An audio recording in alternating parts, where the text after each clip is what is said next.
जय हिंद। आज के इस वीडियो में हम डीएलएड सेकंड सेमेस्टर मैथ का 9वां चैप्टर रिवीजन करने वाले हैं। इस चैप्टर से जितने भी महत्वपूर्ण प्रश्न बन सकते हैं सभी प्रश्नों को कवर करेंगे।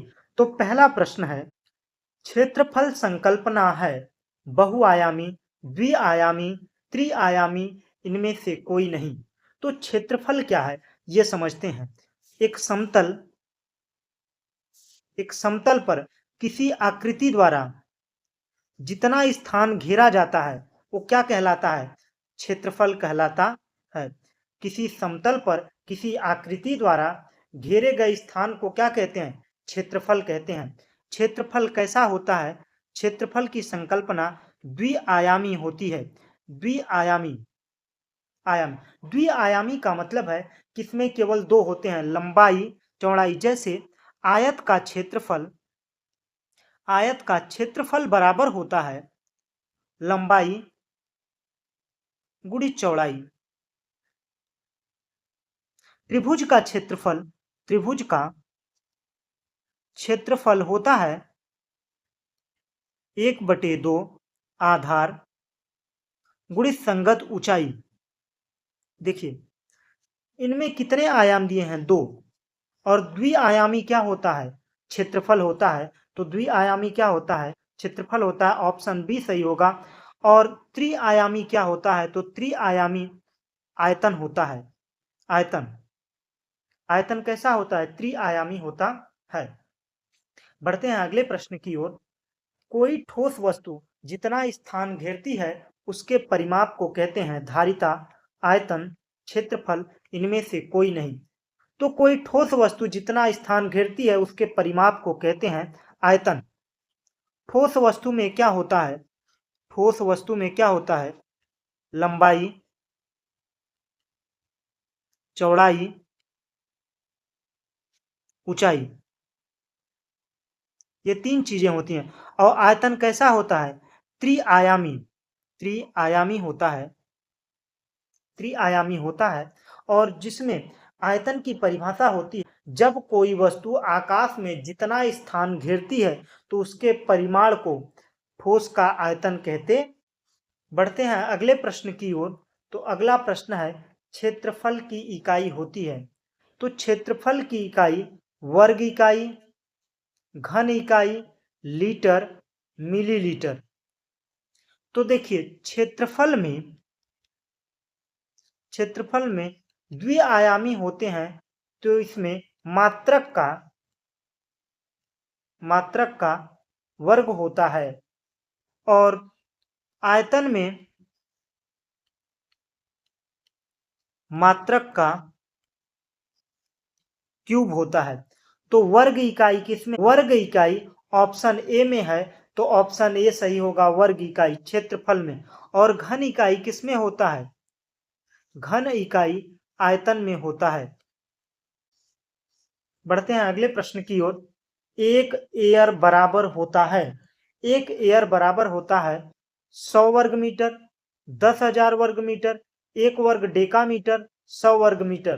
तो एक एयर बराबर होता है 100 वर्ग मीटर। बढ़ते हैं अगले प्रश्न की। 1 किलोमीटर क्यूब बराबर होता है 10 के घाते 9 मीटर क्यूब, 10 के घाते 6 मीटर, 10 के घाते 3 मीटर क्यूब, 10 मीटर।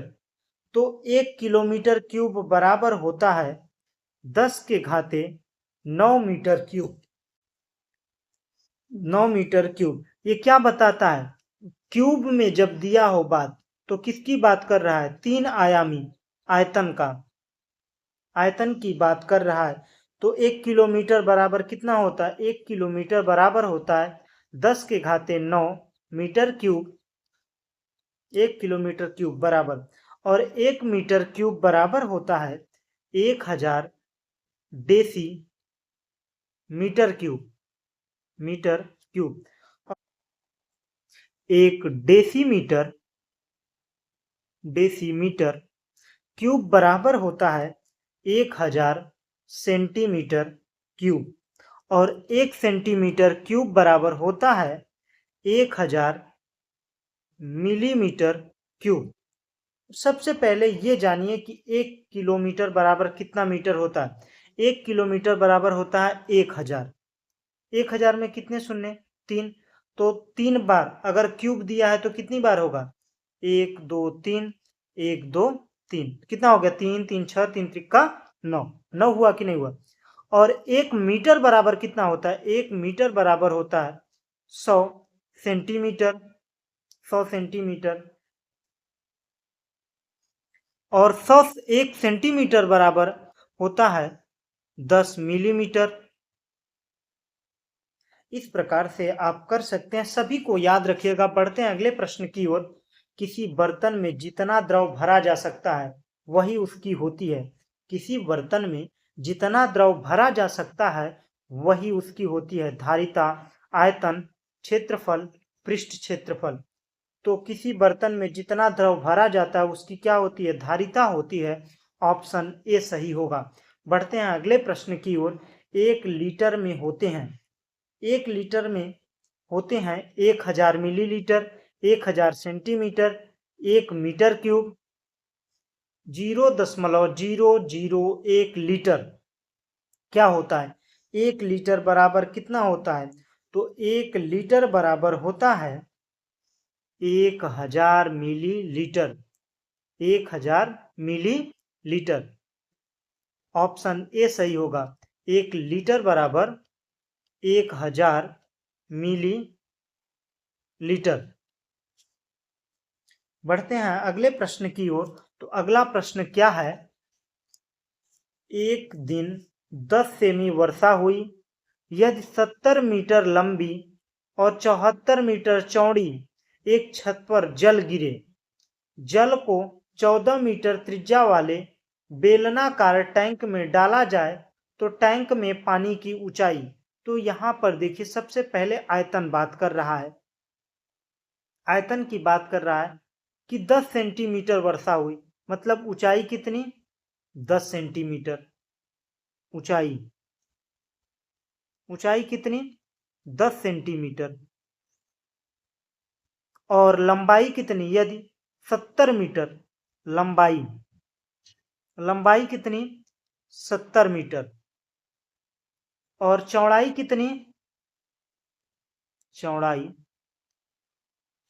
44 मीटर। तो छत पर गिरे जल को 14 मीटर वाले त्रिज्या, तो ये तो चौड़ा हुआ, ऐसे पे बना हुआ है इस प्रकार से। तो इसमें क्या हुआ? जल गिरा हुआ है, ठीक। लेकिन वही बात कर रहा है कि इसे एक सिलेंडर में भरना है जिसकी त्रिज्या कितनी है? 14। आर कितना है? 14 मीटर। तो ऊंचाई पूछ रहा है तो दोनों का आयतन निकाल दें। तो आयतन क्या होता है? लंबाई, चौड़ाई, ऊंचाई। ऊंचाई सेंटीमीटर में दिया है।